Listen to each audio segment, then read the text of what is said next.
Bonjour à toutes et à tous et bienvenue à cette nouvelle thématique de webinaire concernant les formations certifiantes et les financements CPF, notamment sur vos projets, soit de devenir organisme certificateur professionnel ou organisme habilité.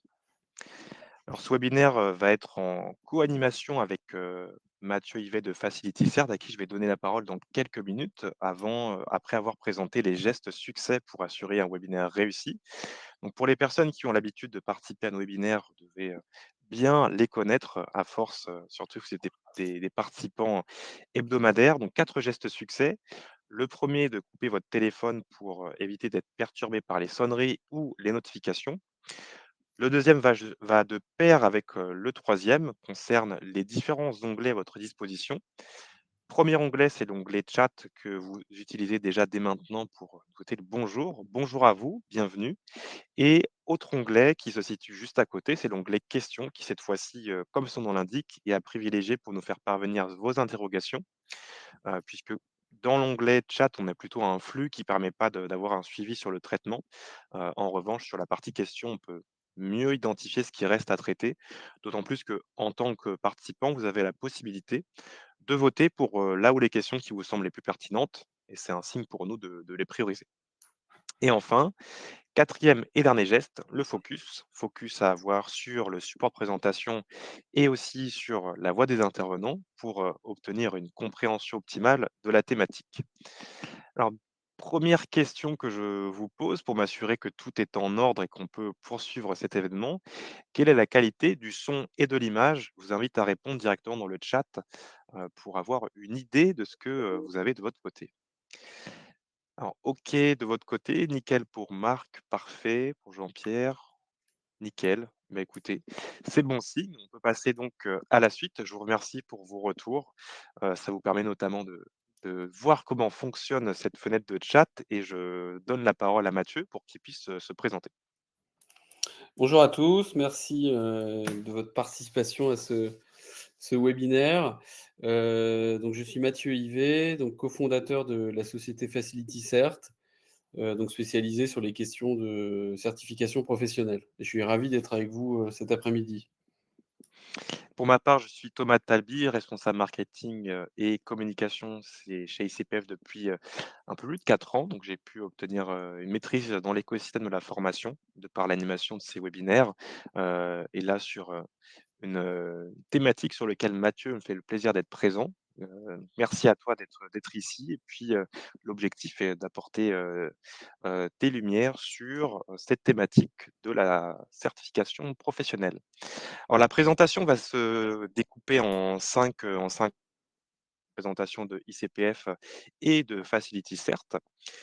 Deuxième temps sur, la présentation, de de ce qu'est la certification professionnelle, pour commencer. Ensuite, comment concevoir une certification professionnelle?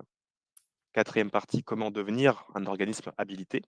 Et enfin, cinquième et dernière partie sur l'interaction plutôt, questions et réponses, à savoir que vous avez déjà la possibilité de poser vos questions. On ne va pas uniquement les traiter à la fin sur ce cinquième temps, mais l'objectif est de pouvoir traiter uniquement les questions qui vont avoir un lien direct avec le support, heu, au long de la présentation et puis revenir vers la fin sur le reste. Alors, je vais, présenter ICPF notamment pour, aujourd'hui les participants qui ne nous connaissent pas. ICPF est un organisme certificateur. Nous avons, 30 ans, cette année, donc 30 ans d'expertise en formation professionnelle, en certification qualité. Vous avez un aperçu, de nos clients qui sont venus, assister à des ICPF Networking puisqu'on voit leur portrait, répartis entre la certification Calliope, ce qu'on a le plus, majoritaire, ICPF Pro, donc une démarche de personne physique et la certification ISO.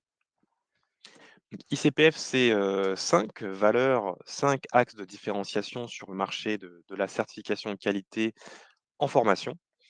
La première, c'est la plateforme Noé, qui est aujourd'hui, dans sa quatrième version et qui permet à nos certifiés de faciliter leur démarche tout au long des étapes. Deuxième axe de différenciation, c'est le focus en formation. Nous ne faisons que ça. c'est notre mission, hein, depuis 1995.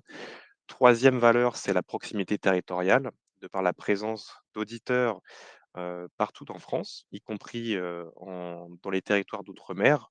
Donc nous avons cette force d'avoir internalisé l'activité d'audit, avec aujourd'hui 21 auditeurs salariés et 150 auditeurs sous-traitants qui viennent compléter cette force.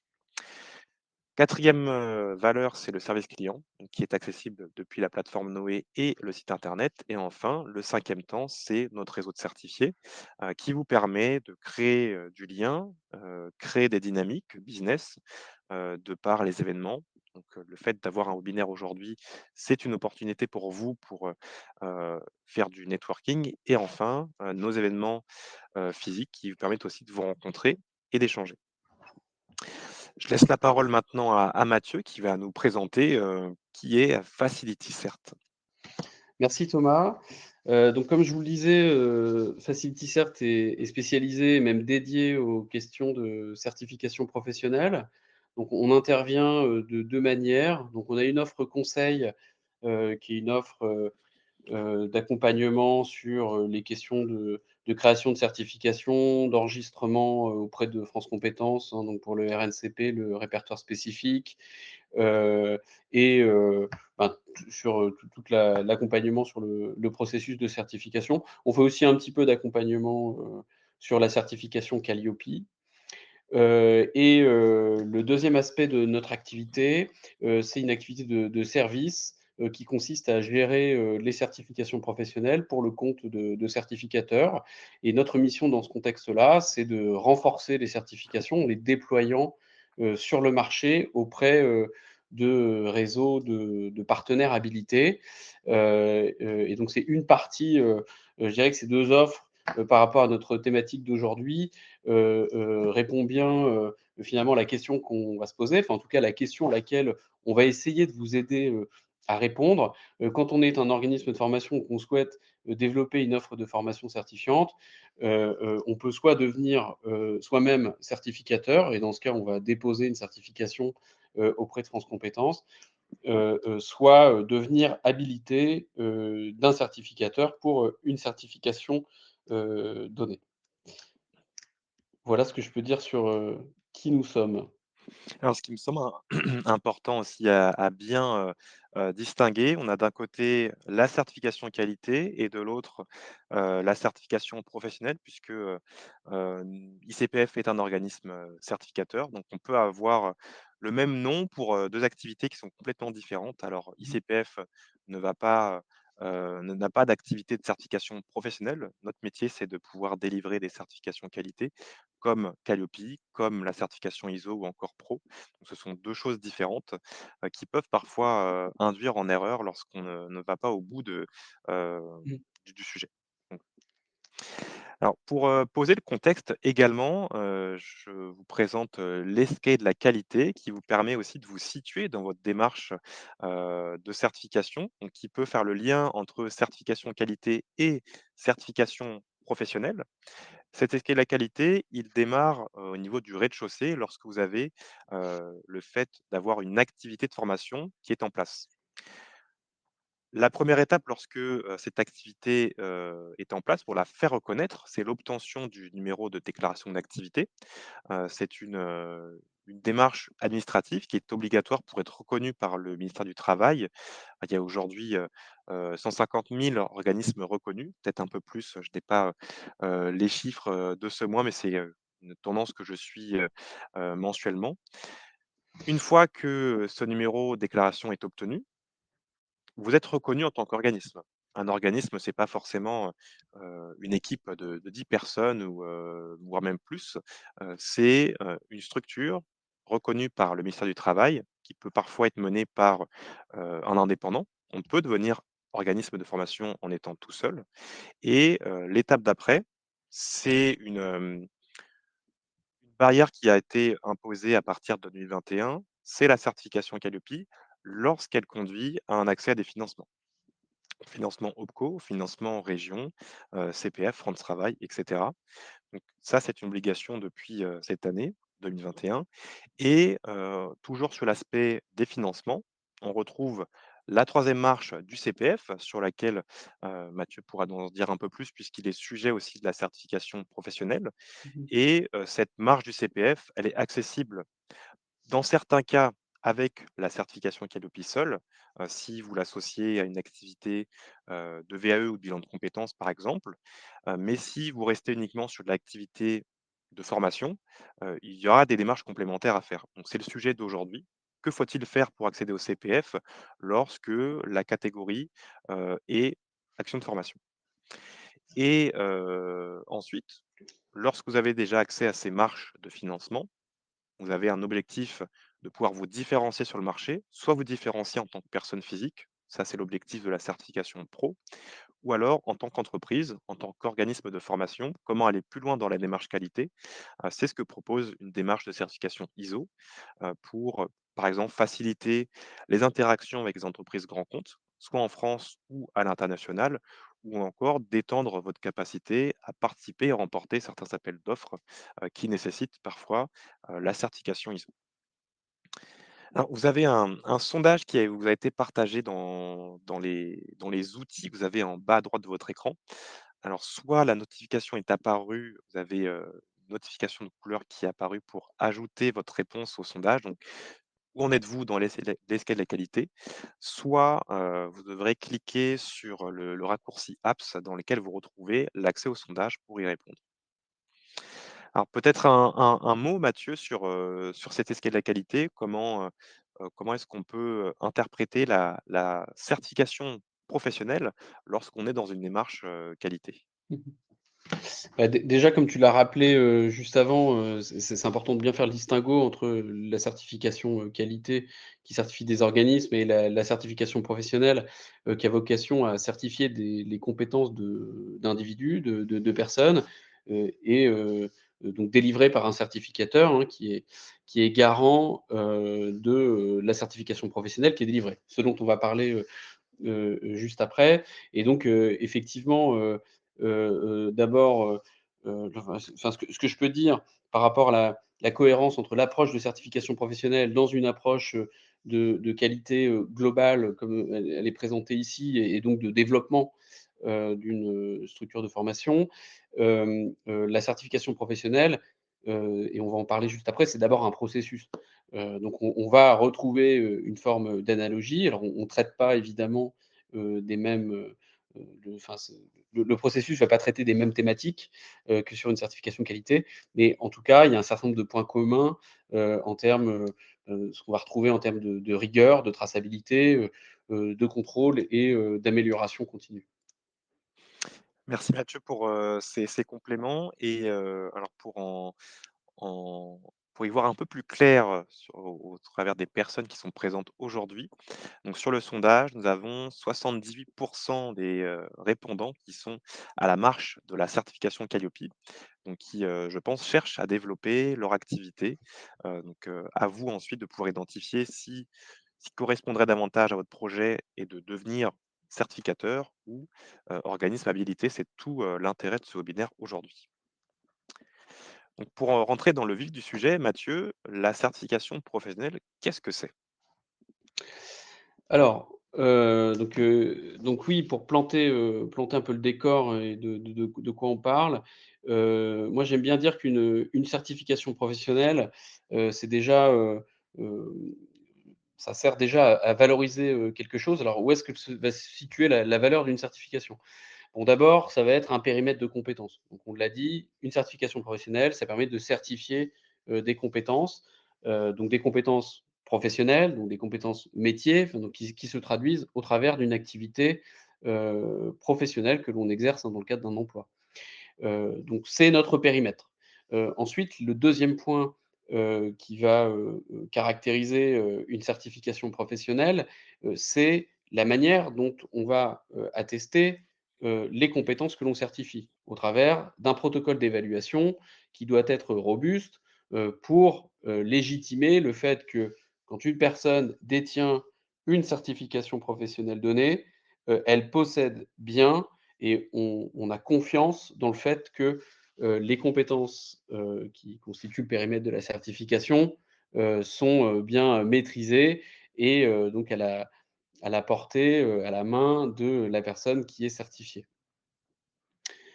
Ensuite, le troisième point, et qu'on oublie souvent, c'est, la visibilité. C'est-à-dire qu'une certification professionnelle, c'est aussi un marqueur sur le marché. C'est-à-dire que, ce périmètre de compétences que l'on certifie, il faut qu'il soit visible, et donc, il est à la fois un moyen pour la personne qui possède la certification de faire valoir les compétences qu'elle possède, et c'est également pour, les organisations qui vont utiliser les certifications, qui vont faire appel aux personnes, compétentes, d'avoir de la visibilité sur qui est compétent sur, tel ou tel, secteur d'activité ou enfin, en tout cas, sur le champ professionnel, hein, qui est visé par la certification. Alors, donc là, ce que je viens de vous présenter, c'est, une certification professionnelle dans sa globalité. C'est-à-dire que c'est le fait de certifier des compétences. Après, et un des éléments qui vous intéresse probablement aujourd'hui et on l'a vu avec l'escalier, précédemment présenté, la certification professionnelle reconnue par France Compétences permet d'accéder, à un certain nombre de financements de la formation professionnelle, dont le CPF. Donc aujourd'hui, on va cibler notre approche sur, la question de France Compétences qui est évidemment centrale dans le système de formation professionnelle, en France, dans lequel vous êtes. Et donc, il me semblait intéressant de revenir sur qu'est-ce qu'attend France Compétences. On a vu ce que c'était qu'une certification professionnelle, OK. Alors qu'est-ce que va chercher France Compétences au-delà de ce qu'est, intrinsèquement cette certification? C'est d'abord une preuve d'employabilité. C'est les certifications qui sont inscrites aux répertoires nationaux, donc le RS ou le RNCP, elles, garantissent finalement, enfin en tout cas France Compétences, les inscrit parce que, la certification permet de renforcer l'accès à l'emploi, de renforcer l'insertion professionnelle, de sécuriser les parcours professionnels. Donc ça, c'est le premier attendu de France Compétences quand, une demande, d'enregistrement est analysée. Le deuxième attendu, c'est, donc le référentiel de compétences et d'évaluation, c'est ce fameux protocole. Vous vous souvenez, le 2 point que j'ai évoqué précédemment, c'est, la avec quel processus on va certifier que les compétences sont bien maîtrisées. Ce processus, il est décrit dans le référentiel de compétences et d'évaluation, donc qui va à la fois décrire le périmètre de compétences et la manière, dont on va, les évaluer, donc avec quelles modalités, sur quels critères, et ça, c'est un élément qui est central dans, la demande d'enregistrement. Alors là, tous les points sont, évidemment, communs, à la fois pour les demandes, d'inscription au répertoire spécifique ou au RNCP. On va retrouver, le même type d'approche, même si c'est pas tout à fait ce qui va varier, ça va être le périmètre. Bon. Le troisième point, ça va être un processus qualité. C'est-à-dire qu'il va quand même falloir démontrer au régulateur, France Compétences, que, votre certification, elle est construite de manière robuste et que vous avez un processus qualité et c'est en cela que, heu, par rapport à une certification Qualiopi, on a des recoupements d'une certaine manière. C'est que, dans le processus que vous allez présenter, vous allez devoir, démontrer que, votre certification, est, maîtrisée, bien gérée, tracée, que quand il y a des problèmes, il y a des solutions qui sont mises en place. On est dans un processus d'amélioration continue. Donc ça, c'est aussi un point qui est essentiel, pour le régulateur avant de référencer, une certification professionnelle. Et enfin, le dernier point et ça, je dirais que alors ça ne date pas d'hier, mais ça a encore été renforcé, par, le décret du mois de juin qui a encore, qui a apporté des ajustements, des modifications sur les conditions d'enregistrement des certifications. Il est intéressant d'apporter des éléments de preuve. C'est-à-dire que et d'ailleurs, je refais l'analogie avec Calliope, un auditeur, enfin, vous allez présenter un certain nombre d'éléments de preuve pour, que l'auditeur puisse, constater que les processus sont bien opérants et donc c'est exactement ce qui va se passer, pour France Compétences. Plus vous allez apporter d'éléments concrets et plus, vous aurez, je dirais de chance de voir votre demande aboutir, sachant que la sélectivité est est forte, et ça, je pense que c'est un secret pour personne. Donc c'est remonté là, cette dernière année, en particulier parce que, bon, manifestement les certificateurs s'adaptent aux demandes au fur et à mesure, mais on reste à donc près de 40 pour le répertoire spécifique et presque 70 pour le RNCP. Donc ça reste, une sélectivité qui reste assez importante. Et qu'est-ce qui fait qu'on ait une telle différence entre les 2 répertoires? On passe quasiment du simple au double sur, ce taux? Mmh. Alors moi l'explication, enfin pour répondre à ta question, moi l'interprétation que je fais de ça, c'est que, je pense qu'il y a plusieurs choses. Bon déjà la première chose, c'est le volume. Je pense qu'il y a beaucoup plus de demandes sur le répertoire spécifique que sur le RNCP. Pourquoi? Parce que, bah, le RNCP, on est sur des formations qui sont, généralement plus longues, enfin ce sont des certifications qui sont attachées à des dispositifs de formation qui sont plus conséquents et cetera. Donc il y en a moins, que sur des formations, plus courtes de quelques jours à, quelques semaines ou quelques mois. Mais on sur le répertoire spécifique, il y a probablement beaucoup plus de demandes, et ensuite l'investissement est quand même un peu différent parce que l'ingénierie qui est à déployer pour un titre RNCP, elle est, beaucoup plus, conséquente que pour le répertoire spécifique. Donc on peut imaginer aussi que au répertoire spécifique, on se dit: «Bon, bah, tiens, je vais y aller, je tente ma chance, j'y connais pas grand chose, mais a priori, je vais quand même comprendre», et donc on a probablement des demandes qui sont, dans leur, globalité, pas toutes évidemment, hein, mais moins qualitatives que sur le RNCP où de toute façon, si on ne te met pas un minimum dedans, en fait, on n'y va pas. Oui, Je pense que c'est OK, plutôt ça. OK. On a une, 1re question qui a été posée par Sacha. Alors je pense que ça fait le lien avec, la slide présentation que tu as faite de FacilityCert. Mmh mh. Sacha qui se demande, par rapport à son projet donc, qu'elle devrait faire un partenariat avec FacilityCert si elle s'oriente plutôt vers la deuxième proposition qui était, donc de devenir un organisme habilité. Ouais, alors oui, donc je pense que ça fait écho, à la slide de présentation entre l'approche conseil et l'approche, Mmh, service. Alors l'approche, moi c'était par analogie au thème, hein, de la du webinaire, hein, que je présentais ça. Donc nous, on a des partenariats avec, des certificateurs, bon, en particulier dans le domaine de l'IT, du management et du monde de la formation. Ceci étant dit, il y a plein d'autres certifications et donc on peut très bien devenir, habilité d'un certificateur, qui est pas partenaire de FacilityCert, hein. Donc mais en tout cas, c'est la présentation, c'était pour, vraiment faire l'analogie entre je dirais que les voies qui s'offrent et les solutions qui s'offrent aux mmh. organismes de formation qui veulent devenir, enfin proposer une offre de formation certifiante. Donc on peut devenir partenaire de FacilityCert, mais pas partenaire direct de FacilityCert pour devenir habilité, si je comprends bien? C'est ça, enfin nous Mmh, on n'a pas vocation, enfin on est, on on gère des certifications pour le compte de certificateurs qui sont nos partenaires. mmh, OK. Donc voilà, on peut habiliter avec le concours de nos partenaires certificateurs, des organismes habilités, sur les certifications, hein, que l'on distribue. Et concernant ces demandes d'enregistrement au répertoire, qu'est-ce qui constitue Mmh. une demande d'enregistrement? Comment ça se passe? Alors donc effectivement, on avait vu les attendus de France Compétences, et donc ces attendus, on va les matérialiser au travers d'un dossier que probablement certains d'entre vous, enfin la plupart d'entre vous ont peut-être déjà pris connaissance. Les éléments qu'on va retrouver dans la demande d'enregistrement, donc c'est toujours un référentiel de compétences, donc il va s'agir de décrire, le métier ou le périmètre de compétences ou enfin les compétences qu'on vise avec, la certification. Donc il y a il y a une forme de doctrine ou enfin en tout cas il y a certains codes, hein, qui sont généralement, utilisés pour, écrire ce référentiel. Il y a un référentiel d'évaluation qui est d'ailleurs sur le même document, mais c'est une autre partie. C'est que chaque, finalement compétence, on va expliquer, comment, est-ce qu'on les évalue, donc quelles modalités et quels critères.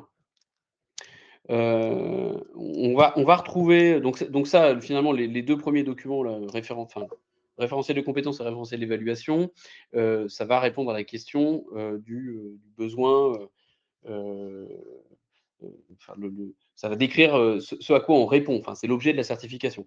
Ensuite, on a un document qui est essentiel aussi, c'est la note d'opportunité dans laquelle on va décrire le besoin du marché et pourquoi est-ce que la certification est pertinente en l'état et qu'elle va, favoriser, l'emploi, le développement économique, la réponse à un besoin, observé, qu'il soit, sociétal, économique, bon voilà, donc on va décrire finalement, quelle est l'utilité, de la certification dans ce document.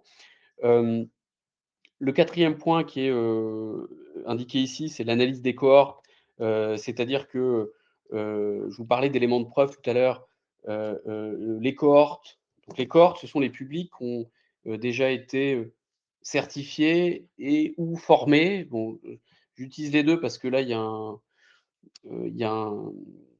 c'est, heu ça peut être les 2 en fait, hein, globalement. Donc l'analyse des corps, c'est, avec quel on va, démontrer, au travers du parcours des gens, ou de la liste des gens, qui ont été, formés ou certifiés, et sur lesquels on s'appuie pour présenter son projet de certification. Ça va constituer un élément de preuve. C'est-à-dire qu'on va être capable de dire: «Bah, vous voyez, moi, je forme, des, personnes», enfin, ma certification vise à certifier des compétences en gestion de projet et donc, eh bien, j'ai, 50 personnes, qui sont issues, du milieu, de l'informatique, de l'industrie, de l'événementiel, qui se sont, que j'ai évaluées, sur, le les compétences en gestion de projet que vise ma certification et aujourd'hui, voilà le job qu'ils font, voilà ce qu'ils font dans leur travail et voilà pourquoi c'est une valeur ajoutée. Donc ça, c'est un élément de preuve, en fait, mais qui est absolument essentiel et qui est obligatoire et qui fait partie des éléments qui ont été, modifiés, dans le cadre, hein, du dernier décret du mois de juin, là, qui est sorti. Ensuite, on va retrouver le règlement de certification, donc là, qui est un document qui est essentiel aussi et qui répond à la notion de processus contrôlé et maîtrisé. Donc c'est un document dans lequel on va décrire le fonctionnement de la certification, qui fait quoi, comment est-ce que quelles sont les obligations des uns et des autres.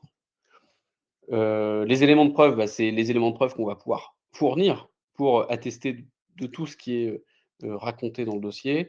Et enfin, c'est, le dossier d'enregistrement, enfin ce qu'on appelle le il a changé de nom, enfin bon, c'est le document d'enregistrement dans lequel, qui va reprendre, finalement c'est une espèce de synthèse, de l'ensemble de la demande, et qui va, faire écho aux différents documents qu'on va, verser au dossier. Donc on voit que c'est un dossier qui est quand même conséquent. Enfin, je veux dire, c'est pas, ça se fait pas, a priori, en tout cas, nous on sait pas le faire, ça se fait pas en une après-midi sur un coin de table, hein.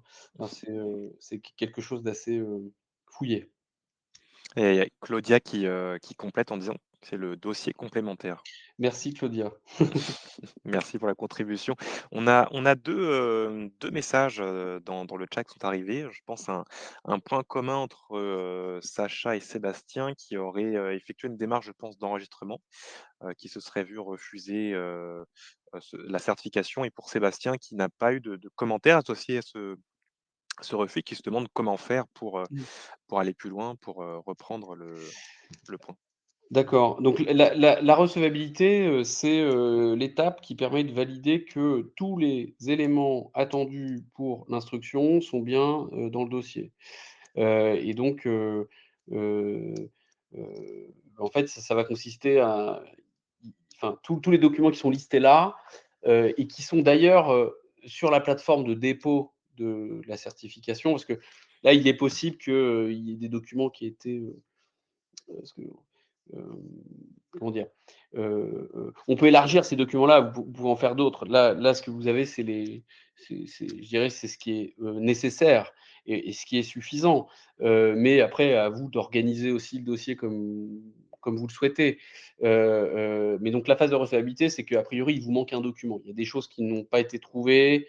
Alors parfois, c'est juste, que, vous avez, fourni l'information, heu, mais elle n'a pas été, vue, enfin, ou en tout cas, c'était est-ce que c'était pas suffisamment visible, ou en tout cas, ça a pas été, vu observé par la personne qui a validé la recevabilité. Ça peut être un problème de cabis, ça peut être un problème, enfin voilà. Donc on est vraiment sur le sujet administrativement, est-ce qu'on possède bien tous les documents? Mmh. On va rentrer un peu plus dans le détail de la démarche de conception d'une certification, professionnelle. Et déjà pour rappeler quel est le périmètre de cette, Mmh. de ce projet? Mmh. Alors, donc vous l'avez compris, le périmètre des compétences qu'on vise avec la certification, c'est un point qui est essentiel, hein, d'une part, dans une certification, professionnelle, quelle qu'elle soit, et d'autant plus, quand on demande son enregistrement auprès de France Compétences. Donc comment est-ce qu'on va faire pour, définir ce fameux périmètre de compétences et formaliser son référentiel de compétences? Bah, d'abord, ça commence par une analyse de l'activité professionnelle. C'est-à-dire que vous allez décrire une réalité terrain, et vous allez décrire, ce que l'on observe, quand, une personne exerce une activité professionnelle, et donc c'est ça qu'on va devoir retrouver, dans votre, référentiel de compétences. Alors, on généralement, on structure, le référentiel avec, il y a des colonnes d'ailleurs qui sont prévues à cet effet. On va décrire les activités et ensuite les compétences. Donc, heu les activités, ça va être une description.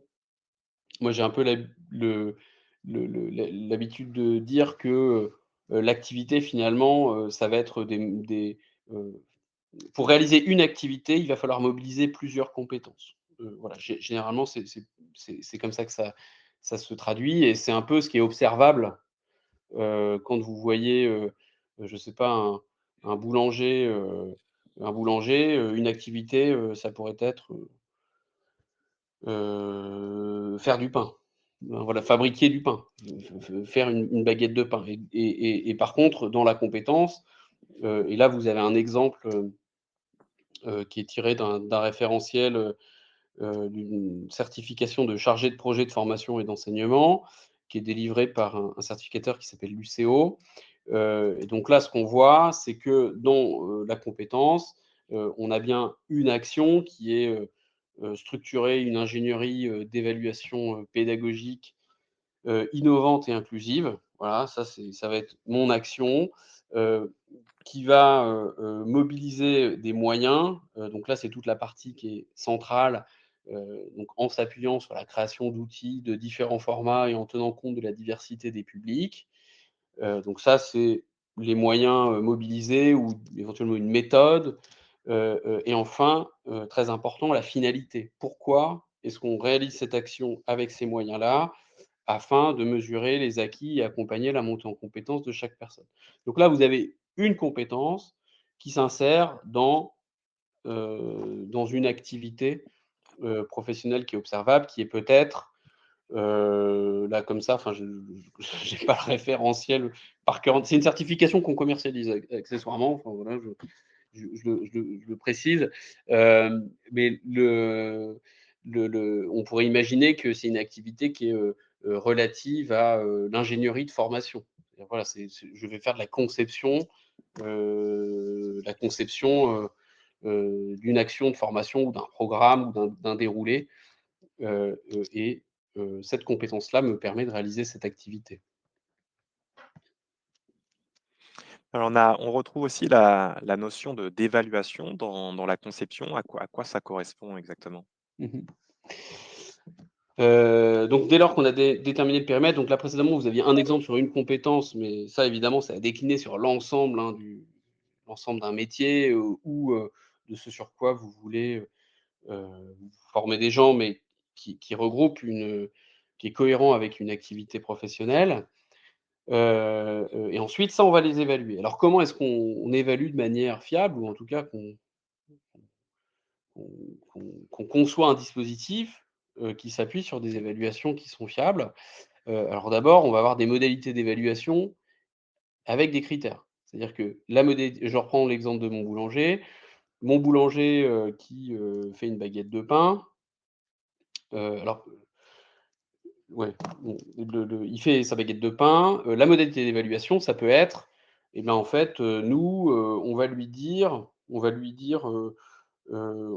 lui met des ingrédients à disposition et on lui dit, bah: «Fais du pain».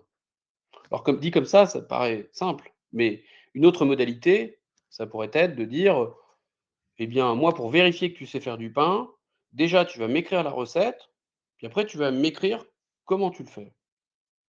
Ça pourrait être un moyen de l'évaluer. Alors après, est-ce que c'est recevable par France Compétences? Ça, c'est un autre sujet, parce que, ce qui est intéressant, dans l'évaluation de compétences, c'est de constater, le la mise en œuvre de la compétence. Donc quand on fait du pain, peut-être que c'est plus facile que quand je sais pas, construisez un pont. C'est probablement plus simple, mais la modalité d'évaluation, ça va être, finalement, qu'est-ce qui va se passer pour le candidat, à partir de quoi vous allez l'évaluer. Les critères, c'est, sur, comment vous allez juger que la baguette de pain, c'est du bon pain, elle est bien faite. Je sais pas, ça va être la couleur, ça va être, le goût, la texture, ça va être vos critères. Et donc quand vous construisez votre protocole d'évaluation, ces critères-là doivent être bien précisés. Donc si je reprends l'exemple précédent, qui vous parle peut-être un peu plus, enfin qui est peut-être plus proche de vos métiers que que celui de la boulangerie, À moins qu'on heu, soit formateur, dans le secteur de la boulangerie, pâtisserie, ça peut faire un voilà, écho aussi, ouais. c'est ça. Mon épreuve d'évaluation, là, ça peut être, bah, on va demander au candidat, de créer, un portfolio, d'outils, d'évaluation dans le cadre de, la formation dont il est en train de faire la conception. Et les critères, pourraient être, eh bien, heu j'en sais rien, en tant que certificateur, moi j'estime qu'une évaluation, elle doit pouvoir se faire, sur, un temps donné, qui est, j'en sais rien, de 3 heures. Moi c'est pourquoi pas? Bah, l'évaluation, est-ce qu'on peut la faire sur 3 heures? Est-ce que, le le portfolio d'évaluation permet bien d'évaluer toutes les compétences, du référentiel?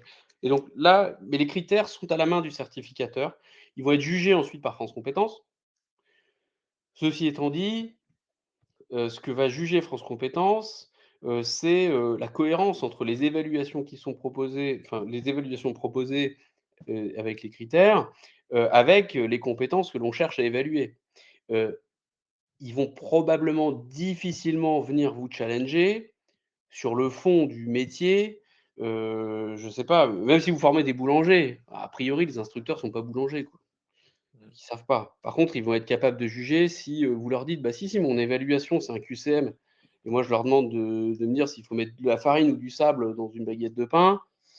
Voilà, ils vont vous dire, «Ouais, vous êtes gentil, mais, c'est enfin, pour nous, ça marche pas, quoi». Enfin, présentez-nous une évaluation, qui soit, suffisamment, fiable et robuste. Et donc cette évaluation-là, et tout à l'heure, on parlait d'éléments de preuve. On va pouvoir aussi, venir étayer son dispositif avec, bah, autant d'éléments qui vont permettre la bonne mise en œuvre de l'évaluation. Donc ça peut être des sujets d'examen, ça peut être des notices à destination des candidats, des notices à destination des évaluateurs, ça peut être des grilles d'évaluation.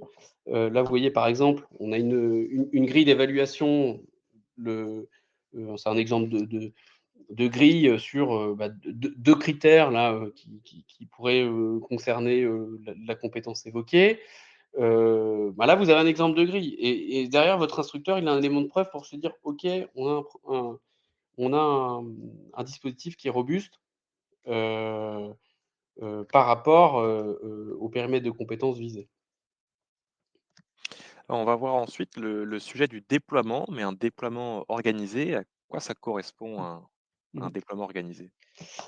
Alors votre certification en tant que certificateur, heu Et alors, on votre certification, tout à l'heure, on l'a dit, enfin, en préambule, ce que je vous disais, c'est que, la visibilité, c'est aussi, un élément qui est important pour une certification. C'est-à-dire que la raison d'être d'une certification, c'est de certifier des gens. Alors ça paraît un peu bête de le dire comme ça, ceci étant, il y a beaucoup de certifications qui restent assez confidentielles et qui sont utilisées, par, un organisme qui va certifier une dizaine de personnes par an peut-être. Bon, OK, pourquoi pas? Hein, c'est absolument pas un jugement de valeur par rapport à ça. Ceci dit, une certification, si on veut qu'elle remplisse pleinement son rôle, et qu'elle devienne donc une référence aussi sur le marché, vous devez avoir des certifiés. C'est-à-dire que le je vais prendre un exemple, sur une certification que vous connaissez, probablement, qui est le TOEIC. Donc c'est un test de langue, en langue anglaise. La première personne qui a passé le TOEIC, ben, je peux vous dire que quand elle l'a mis sur son CV, ça voulait pas dire grand-chose. Mais par contre la 100 millième, bah, là, ça veut dire quelque chose. Et donc la référence, elle s'est faite aussi au travers de la diffusion et de la, donc du déploiement, et de la robustesse de la certification. C'est-à-dire que c'est une référence parce qu'en plus, elle est crédible, parce qu'on a confiance, parce qu'il y a un règlement de certification qui est précis, parce que, bah, on va avoir des évaluateurs qui sont qualifiés.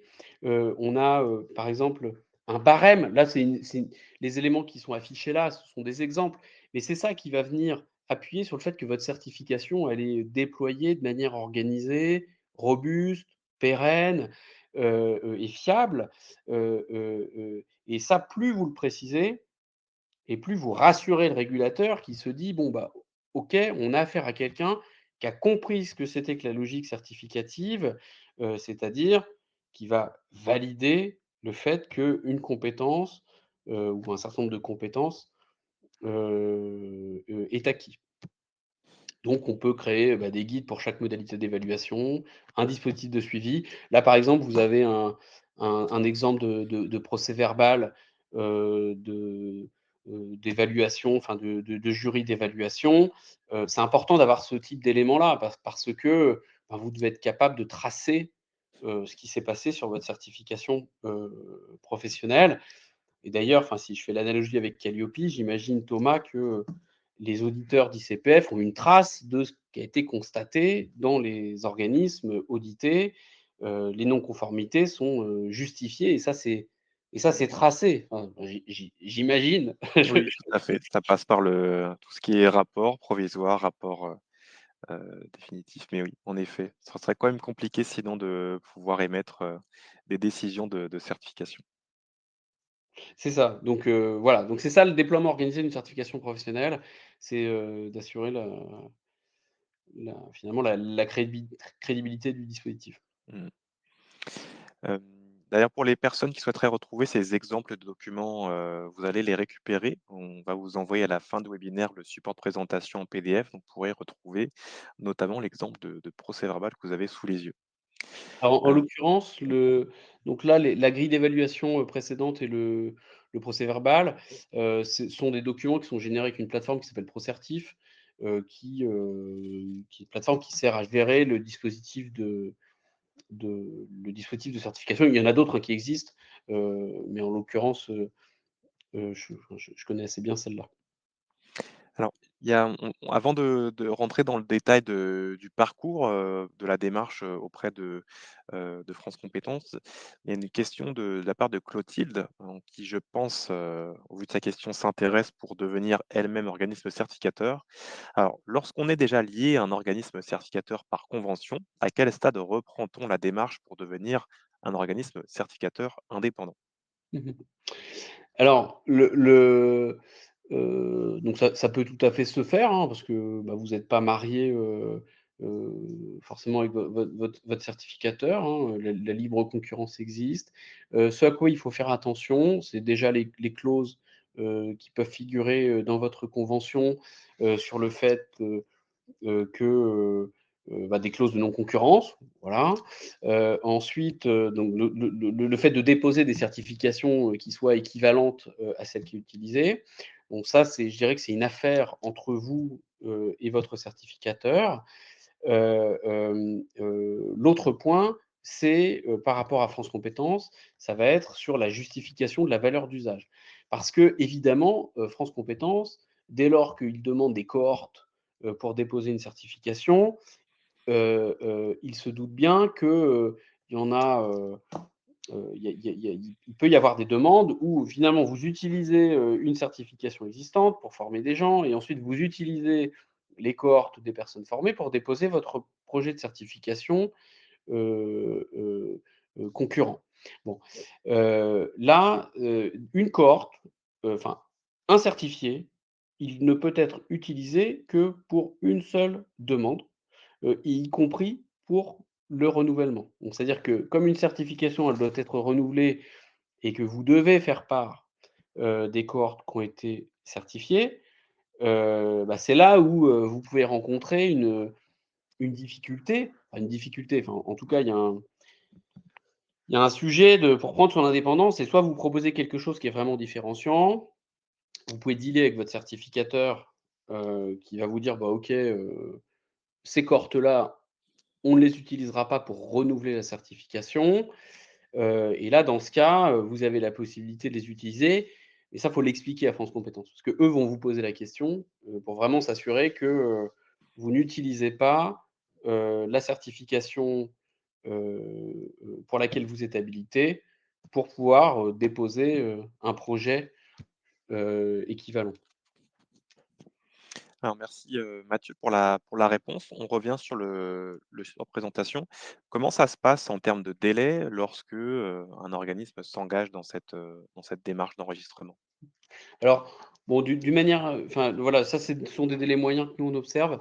Bon, généralement, où il se passe à peu près un mois sur, le positionnement de la certification, donc qui on va viser, quelles compétences on va cibler, et cetera. Donc là, c'est vraiment le cadrage, ce que nous, on appelle l'évaluation du projet. Ensuite, bah, la constitution, la construction de votre certification, c'est une période de 2 3 mois. Donc là, c'est pour, bah, construire votre processus, hein, avec les différents, éléments, qui viennent le supporter. Et enfin, on a les délais d'instruction qui sont, de 4 à 7 mois. Bon, globalement, c'est un peu ce qu'on observe là sur ces derniers temps. Après, ça va dépendre si vous êtes, au RNCP, au répertoire spécifique. Mais globalement, là, vous avez à peu près la timeline, heu pour, devenir certificateur pour un projet de certification.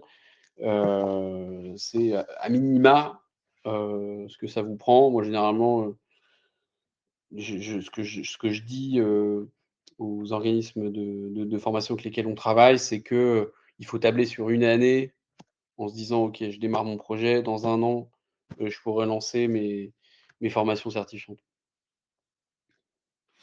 Et par rapport à cette slide, est-ce qu'on est plutôt sur, la phase d'évaluation du projet ou on est déjà engagé dans la suite? C'est-à-dire qu'on est en train de concevoir le dossier, quand on parle de préparer la demande d'enregistrement?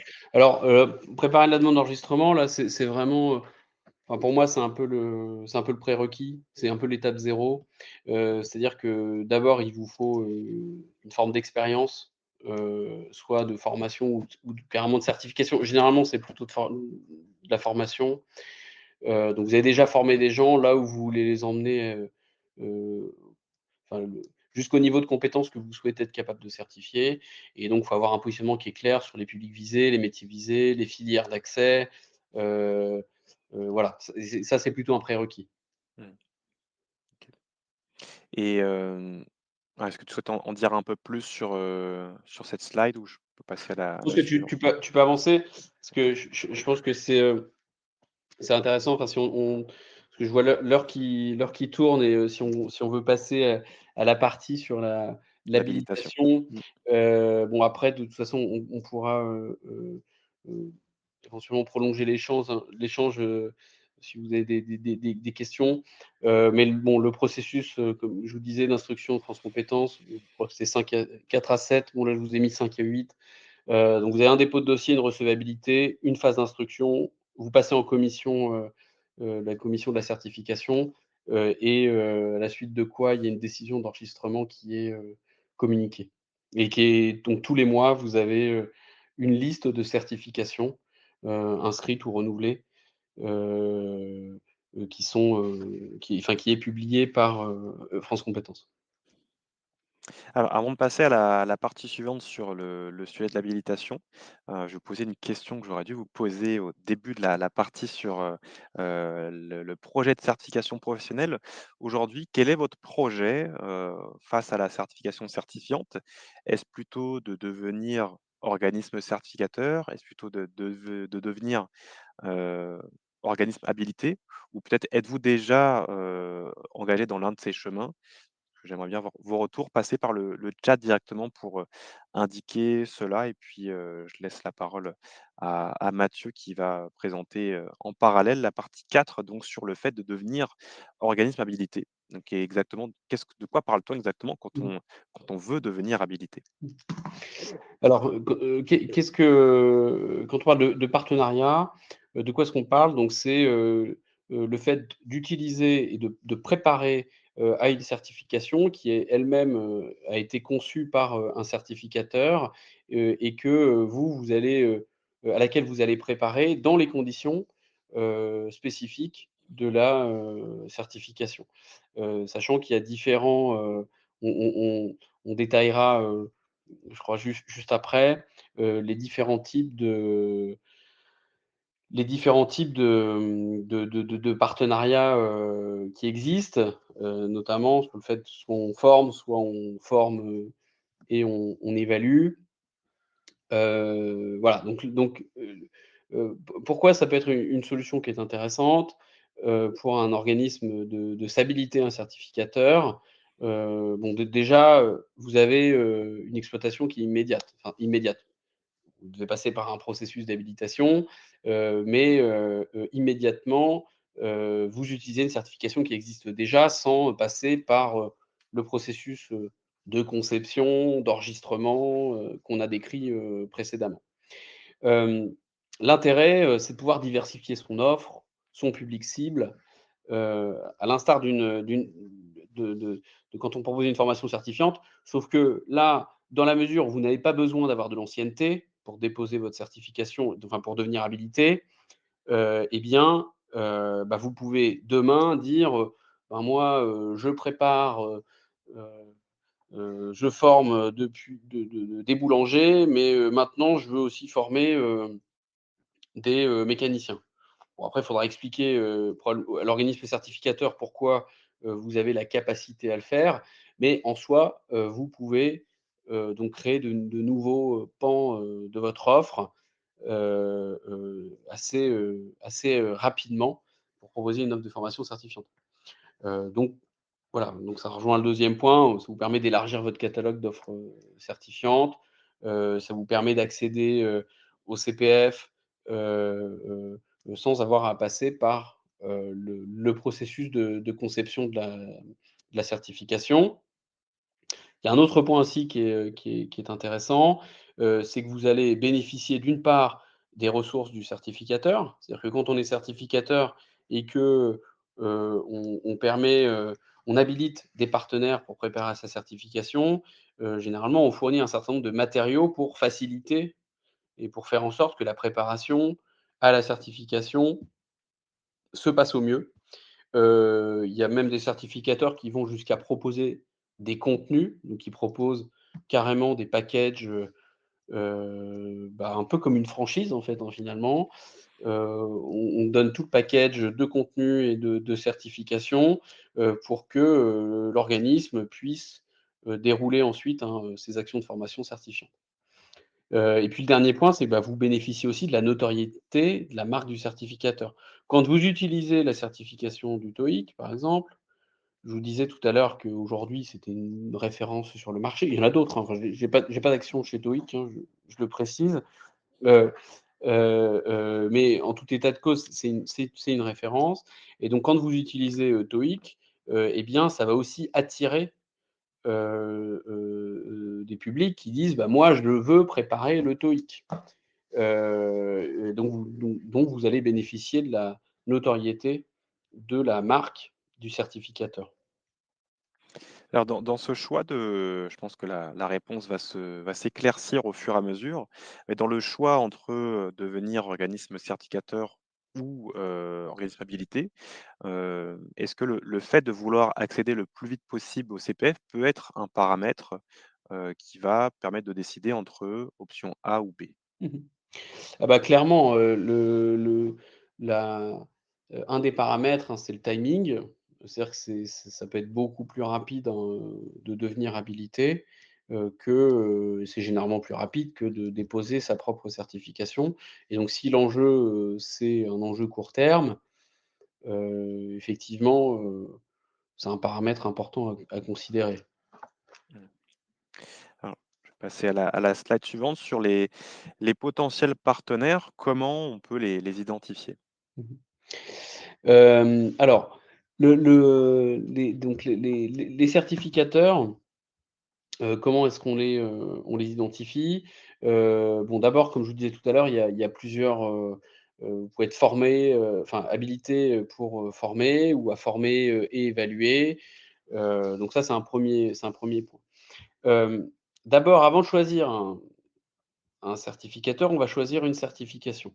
C'est-à-dire que, on va chercher une certification qui va correspondre aux produits que l'on propose déjà peut-être ou que l'on souhaite proposer et donc l'adéquation, entre, la certification visée et le produit de formation, certifiant qu'on souhaite, déployer, est un critère, absolument, essentiel, et qui a d'ailleurs été renforcé par le décret, du mois de juin, qui, précise que, les, formations certifiantes doivent couvrir strictement les compétences visées par la certification. Donc strictement, ça veut dire pas plus, pas moins. C'est ça que ça veut dire. Après, il y a toujours une marge d'interprétation parce on n'est pas sur 1 + 1 = 2 évidemment, mais en tout cas, la notion de cohérence et d'adéquation fine entre la certification et la formation, c'est un critère, absolument, essentiel. Heu, un autre point, ça va être les prérequis. Les prérequis, d'accès à la certification ou les prérequis d'entrée en formation qui sont précisés sur la fiche France compétences, du certificateur, bah, vont aussi être un point, sur lequel il faudra être attentif, parce qu'il va falloir que ça corresponde au public que vous visez. Si les publics que vous visez, ne sont pas capables de rencontrer le prérequis qui est demandé, ça risque à un moment donné de coincer. Donc ça, c'est une 1re chose. Ensuite, au-delà de choisir, sa, sa certification, on choisit aussi un certificateur et donc le certificateur, donc on l'a dit précédemment, c'est aussi une marque, une légitimité, enfin une aura éventuellement sur le marché. C'est, des conditions financières, parce qu'évidemment quand on est habilité, en fait, on va, généralement payer une redevance au certificateur. C'est aussi, un modèle de fonctionnement. Est-ce qu'il y a une solution qui est proposée? Est-ce qu'il y a des supports? Est-ce qu'il y a du service qui est fourni? Heu c'est tout à l'heure, on parlait des clauses partenariat. Bah, c'est aussi des éléments, c'est comment est-ce que tout ça est contractualisé? Et donc à l'instar de la manière dont vous pourriez choisir un fournisseur, de n'importe quoi, le certificateur, c'est aussi une forme de fournisseur, et donc en cela, on le choisit autant que, au travers de la certification qu'il délivre. Et à partir de sous tous ces paramètres, une fois qu'on a établi un peu tout ça, est-ce qu'il y a des moyens d'avancer concrètement sur où est dans quel sens on va aller? Alors, bon, j'ai un peu dévoilé la j'ai un peu en avance de face sur On la avance de slide, phase, ouais. les 2 slides étaient un peu redondantes. Heu, Bah, globalement, dès lors qu'on a, choisi, identifié une certification, parce qu'en fait, on identifie d'abord sa certification et ensuite, généralement, on prend contact avec, le certificateur, pour, connaître, les conditions et d'ailleurs, lui, ça va lui permettre aussi de, rentrer parce que c'est quand même un c'est un partenariat, enfin, c'est évidemment, c'est biparti, donc lui-même va avoir aussi des exigences, par rapport, aux organismes qu'il souhaite habiliter. Il a peut-être pas vocation à habiliter n'importe qui et d'ailleurs, je ne lui conseille pas. Il y a un processus d'habilitation, qui fait aussi partie, de la certification, du produit de certification qu'en tant qu'habilité, je vais utiliser et je vais choisir. Mais la première étape, c'est il faut prendre contact avec le certificateur pour, comprendre, le processus. Alors, il y a une situation qu'a rencontré, Jean-Marie, il me semble que ça a été, partagé par un autre participant. Le cas d'un partenariat qui est fait, avec, un certificateur, là, en l'occurrence, le ministère des Finances et qui, finalement, cette certification n'est pas renouvelée, donc elle est Mmh devenue inactive. Quels sont les pas les recours, mais en tout cas les solutions possibles lorsqu'on est dans cette, situation? mh. Donc en fait, si, une certification devient, inactive, hein, ce qui est tout à fait, possible, hein, bah, surtout que, comme vous le savez, enfin le renouvellement des certifications, c'est pas tout à fait une science, complètement exacte. Et donc, il arrive qu'il y ait des certifications qui deviennent inactives. Bon, dans ce cas-là, à moins que la convention, prévoie, autre chose, mais alors, ceci étant dit, moi je serais extrêmement surpris de voir un certificateur qui s'engage fermement sur le renouvellement de sa certification, mais bah, après pourquoi pas, hein. Mais à moins que la convention prévoie autre chose, la certifica donc il n'est plus possible, à compter de la date où la certification devient inactive, d'inscrire de nouvelles personnes, sur des actions de formation qui visent la certification en question. Heu, Ce qu'il faut préciser, c'est que toutes les personnes qui auront été inscrites avant la date de fin de validité, de la certification, auront la possibilité d'aller jusqu'au bout et d'aller jusqu'à l'obtention de la certification et généralement, ce qu'on voit dans les conventions, c'est que, le certificateur, s'engage à délivrer la certification, pour tous les candidats qui auraient été inscrits avant la date de fin de validité. Donc voilà, donc ça c'est ce qui se passe. Après le ministère des Finances qui renouvelle pas sa certification, je dirais que là, donc là, vous pouvez certifier les gens à qui vous avez promis la certification parce qu'ils ont été inscrits, avant la date de fin de validité. Donc ça, normalement, ça se passe comme ça. Et là, ce que je vous invite à faire, c'est soit de déposer votre propre certification. Là, pour le coup, bah, vous pouvez le faire, soit à devenir habilité, hein, d'un autre certificateur. Alors sur la notion de partenariat, on a encore, quelques informations, complémentaires, notamment sur l'aspect du contrat. Mmh mh. Je sais que tu voulais poser une question, Mathieu, sur, notamment la partie clause. Mmh. Alors donc les clauses, elles ont été, alors il y a des clauses, je dirais que il y a des clauses de bon sens, et il y a des clauses, obligatoires. Donc il y a des clauses obligatoires, hein, qui ont été, enfin la liste des clauses obligatoires a été précisée, heu, dans le cadre du décret, du 6 juin. Et donc qu'est-ce qu'on va retrouver? L'objet de l'habilitation. Donc on parle de quelle certification? Donc enfin quand même, hein, le décret précise que dans une convention doit figurer le nom de la certification pour laquelle l'organisme est habilité. Donc c'est pour ça que je dis les clauses de bon sens. Enfin, c'est peut-être une clause obligatoire, mais ça Mmh. ça paraît C'est compliqué logique, oui. juridiquement, c'est ça? Donc on a l'objet de l'habilitation, donc quelle certification? Est-ce que c'est pour former, ou former et évaluer? On a, la période de validité, de l'habilitation, les modalités de contrepartie, financière, ça c'est essentiel aussi. Alors ce qui a été précisé, là, par le décret, c'est les modalités de recours à la sous-traitance, pour le CPF. C'est-à-dire que maintenant dans les conventions, vous devez, doit, être indiqué, dans quelle mesure, la sous-traitance, enfin il peut être fait recours à la sous-traitance dans le cadre du CPF.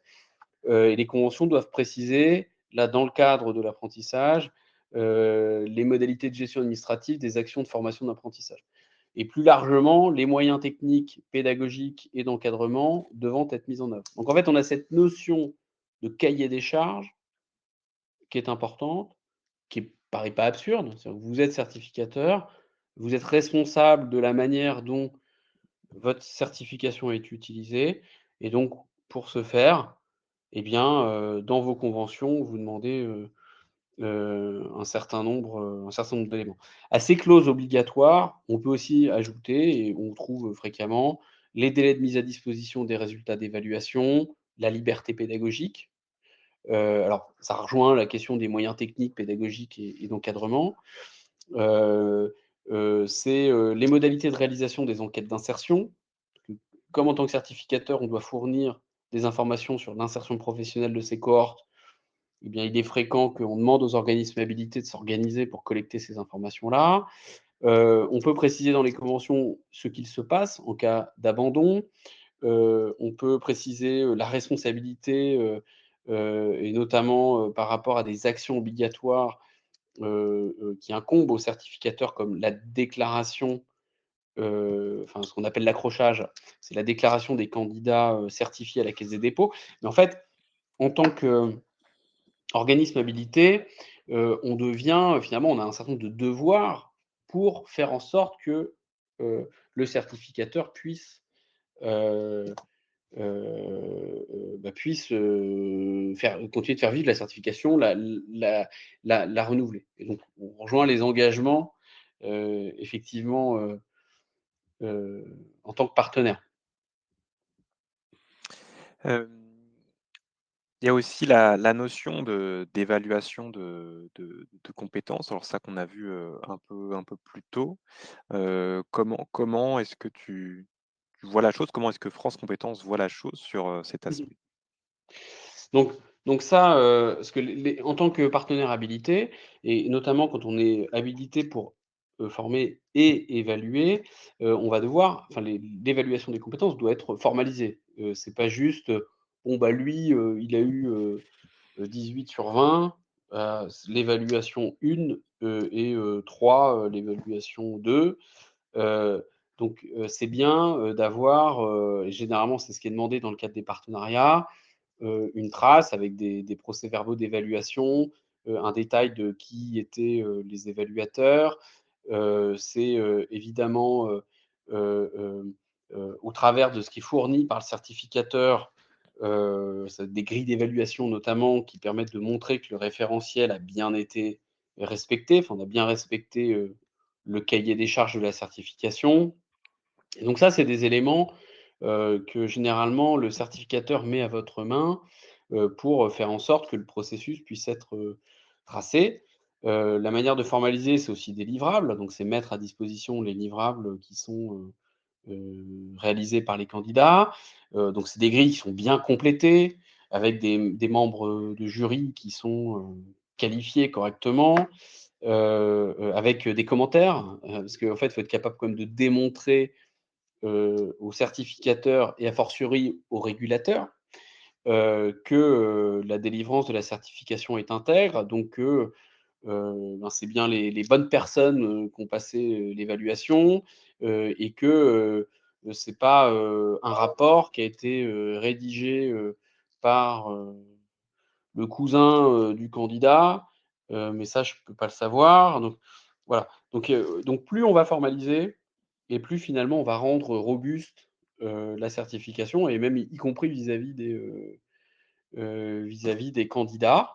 C'est-à-dire qu'une évaluation, qui est robuste, elle est beaucoup plus valorisante que quelque chose qui est une formalité, sans qu'on ait besoin de s'investir.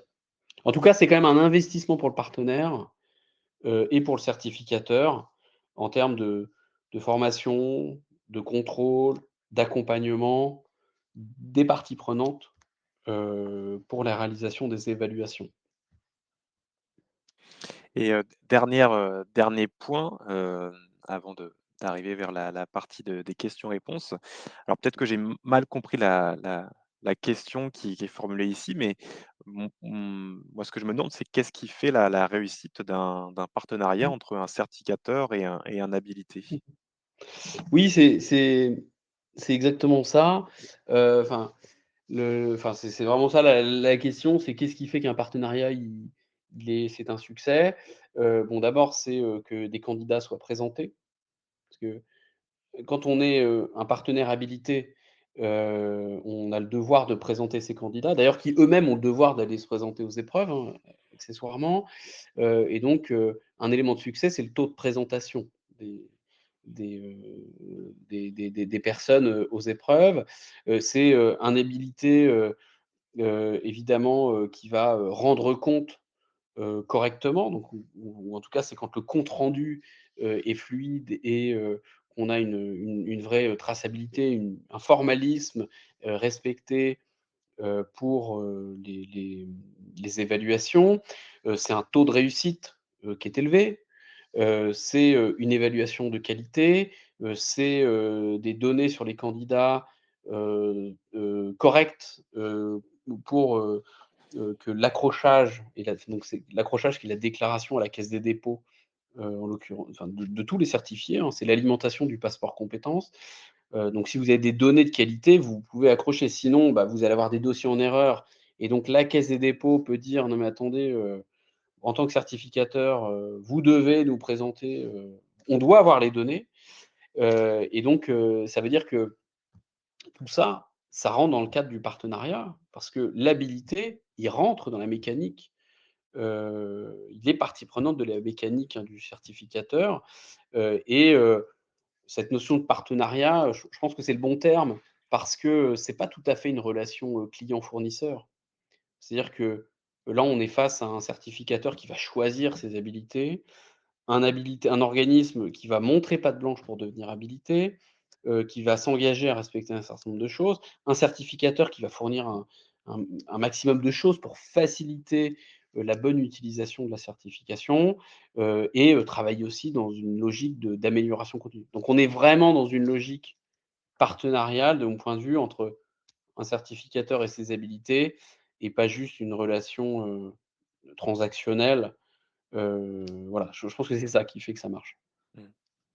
Et sur cette notion de partenariat, on en parlait, en préparant le webinaire, la place de la certification Qualiopi dans ce projet, qu'il soit de devenir organisme certificateur, ou de devenir organisme habilité.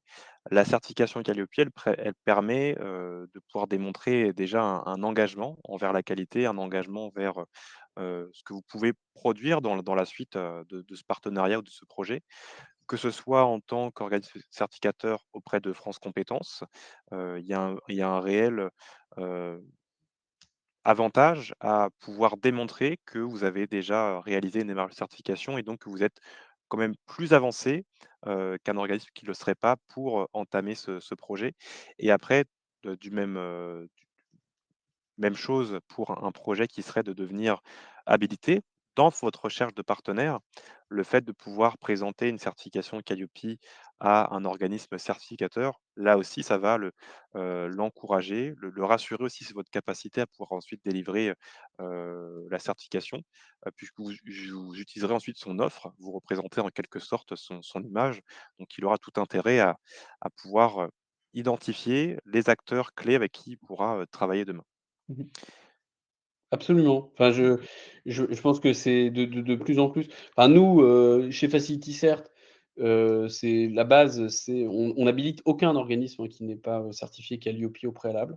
Donc c'est-à-dire que c'est un prérequis, parce que comme tu le disais, Thomas, ça démontre aussi d'une capacité de l'organisme, à être, bah, qualitatif, hein, enfin proposer des prestations qualitatives, c'est une forme de garantie, et par rapport, au fait de devenir, certificateur, alors ça n'est pas encore une obligation, de France Compétences.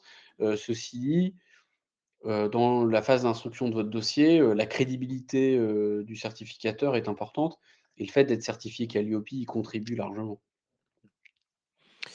Alors, on arrive à la fin de cette, présentation. On va maintenant passer, au temps 5 donc sur les questions-réponses. Donc on a dépassé le temps qu'on s'était imparti avec Mathieu et initialement les webinaires ICPF duraient 1 heure et puis, on n'arrêtait pas de dépasser et puis on s'est dit: «Bon, on va rallonger le temps» et même quand on se refixe l'objectif de faire 1 heure, ça redépasse. Mais bon, c'est les signes qu'il y a quand même beaucoup à dire sur ces sujets et que, l'intérêt premier aussi, c'est de répondre à vos questions. Donc c'est assez frustrant, et même pour vous aussi, je pense, si, vous n'avez pas vos réponses. On va retraiter, les questions qui restent. Alors quelques rappels avant de passer aux questions. Donc pour ce qui, est de l'engagement dans la démarche de certification, côté ICPF, donc vous avez des contacts disponibles, notamment Ania, Christophe et Maria qui sont joignables, au numéro qui s'affiche, donc le 01 82 53 56 40, notamment dans l'obtention d'une démarche, d'une certification Qualiopi, ou autre, hein, comme on l'a vu, ISO ou Pro.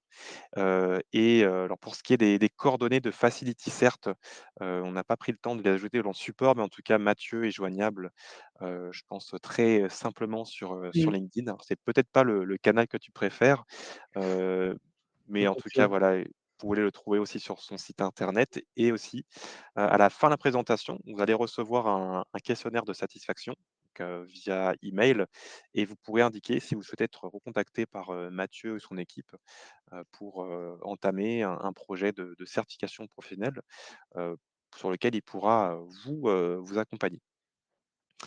Heu, Dans le questionnaire que vous allez recevoir, à la fin, vous retrouvez 2 liens. Le support de présentation, pardon, au format PDF, ainsi que un lien pour accéder au replay. J'ai vu qu'il y avait, plusieurs questions dans ce sens, donc pour les personnes qui sont arrivées, notamment en retard, qui souhaiteraient retrouver tout le contenu, c'est possible. Vous allez recevoir un email d'ici, heu, 10-15 minutes maximum. Alors, on a des questions qui sont là. Est-ce que tu souhaites en prioriser une, Mathieu, dans ce qui est arrivé?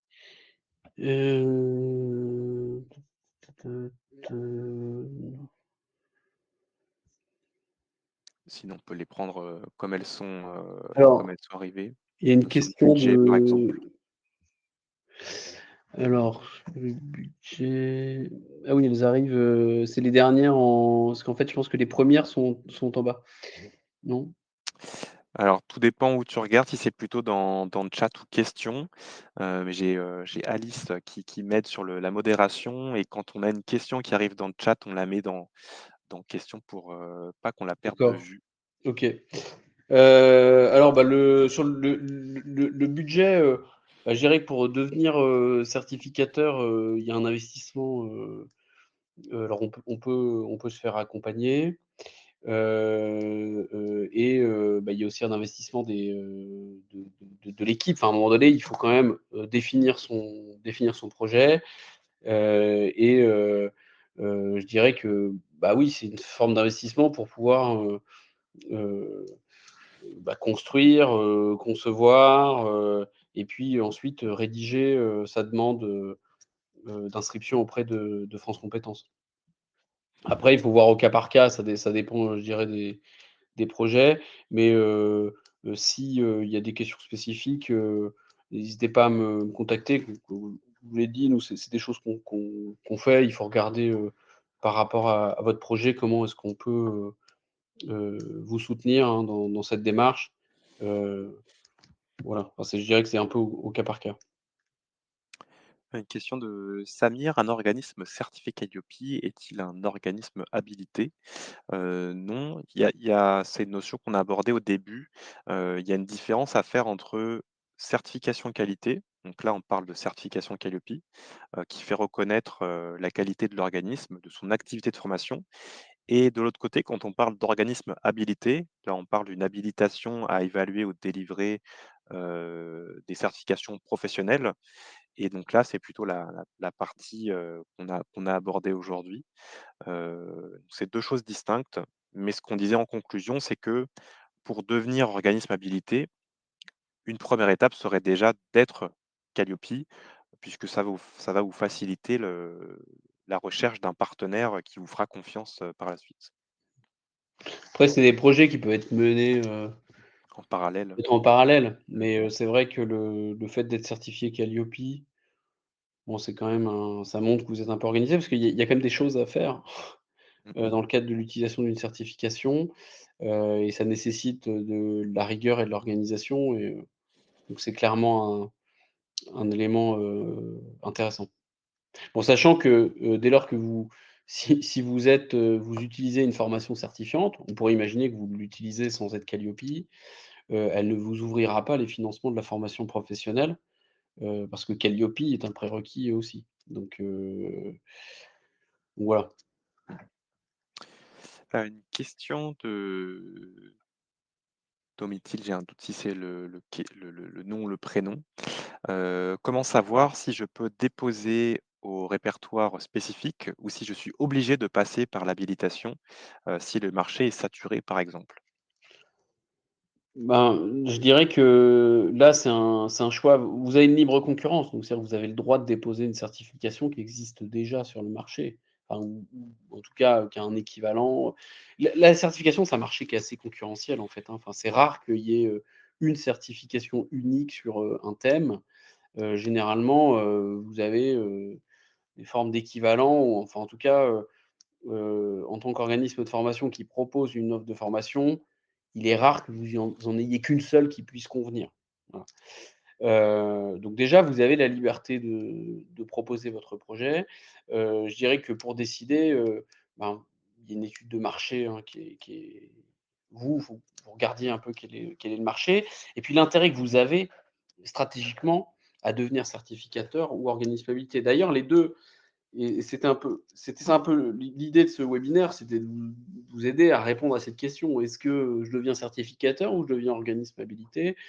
Et je dirais qu'il y a un élément qu'on n'a pas, abordé là, enfin, c'était pas complètement le sujet, mais c'est l'enjeu en fait, pour vous. C'est-à-dire que, est-ce que c'est une activité qui est, très cœur de métier? Ou, est-ce que c'est quelque chose de nouveau? Heu et les 2 approches ne sont pas nécessairement, antinomiques.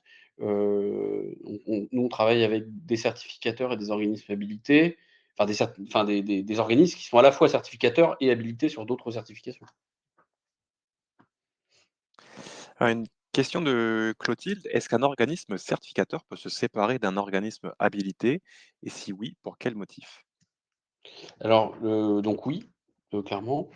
C'est-à-dire que, heu un organisme certificateur, il a la possibilité de se séparer dans ses habilités si l'habilité ne respecte pas ses engagements.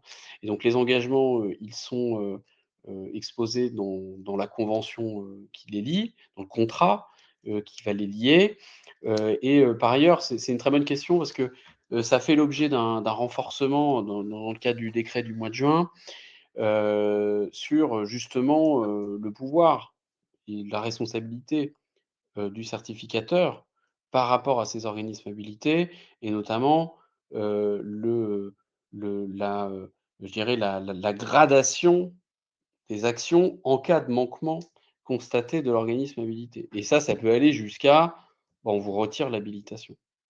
Ça peut être voilà, c'est le respect des engagements je dirais, d'une manière générale, donc tout ce qu'on a vu, précédemment. Heu, le plus souvent, c'est, en fait, le certificateur, il se séparera d'un habilité si l'habilité fait courir un risque, quant enfin qui met à risque le titre, qui derrière, peut être, remis en cause par France compétences, si, il n'est pas bien mis en œuvre.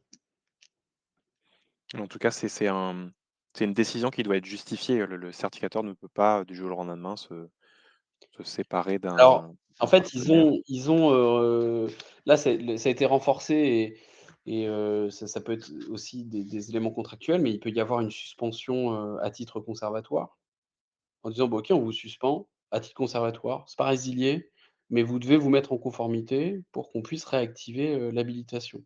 En attendant, vous n'êtes enfin, c'est suspendu» et ça peut être à effet immédiat.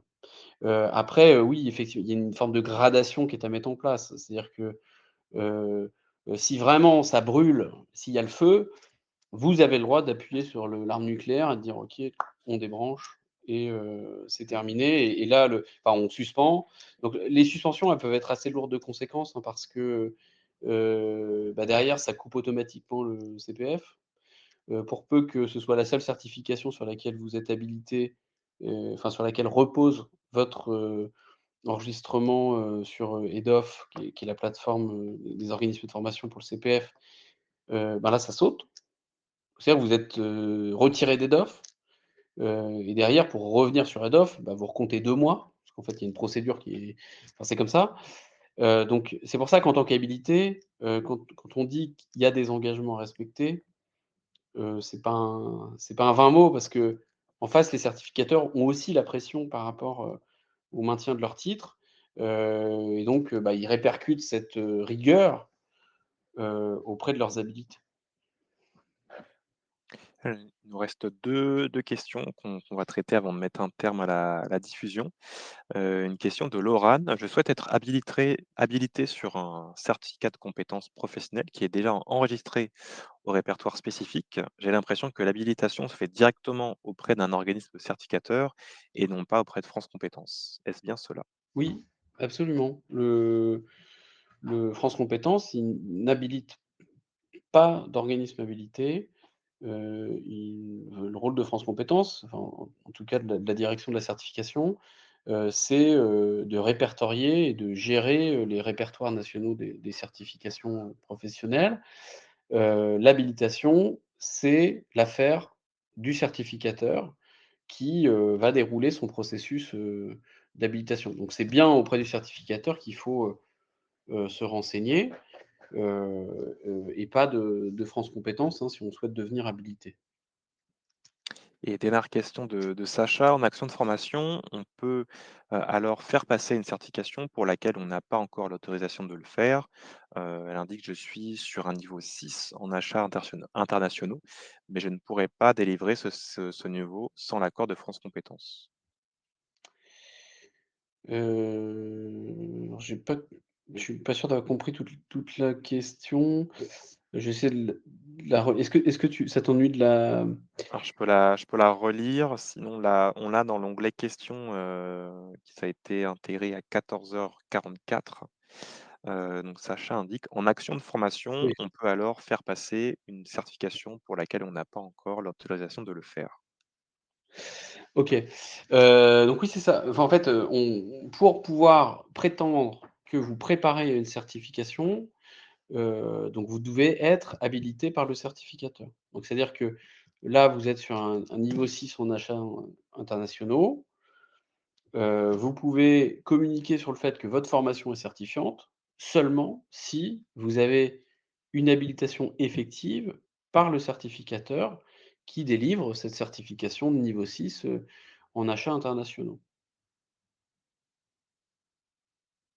Alors je vérifie une dernière fois, mais je crois qu'on n'a plus de questions. On va mettre un terme du coup à la présentation. Merci aux participants qui sont encore, présents jusqu'à la fin de ce webinaire. Merci à toi également Mathieu pour ta participation, pour avoir Merci à vous. apporté tes lumières sur cette thématique, de la formation certifiante. J'ai été ravi de pouvoir, animer cette nouvelle thématique et je te laisse la parole, Mathieu, si tu veux ajouter quelques mots avant la fin de cet événement. Merci Thomas pour, l'invitation, et merci beaucoup à tous les participants pour leurs questions, et les interactions qui rendent, riche, je trouve ce type d'événement. Bon, même si effectivement on n'a pas réussi à tenir le timing et objectivement c'est de ma faute. Mais voilà, je suis ravi parce que, le sujet intéresse et donc n'hésitez pas d'ailleurs à nous solliciter donc au travers de notre site web, ou sur LinkedIn, pour, les questions qu'on a, évoquées, cet après-midi. Merci à vous, excellente journée et à bientôt dans vos démarches de certification. Au revoir. Au revoir.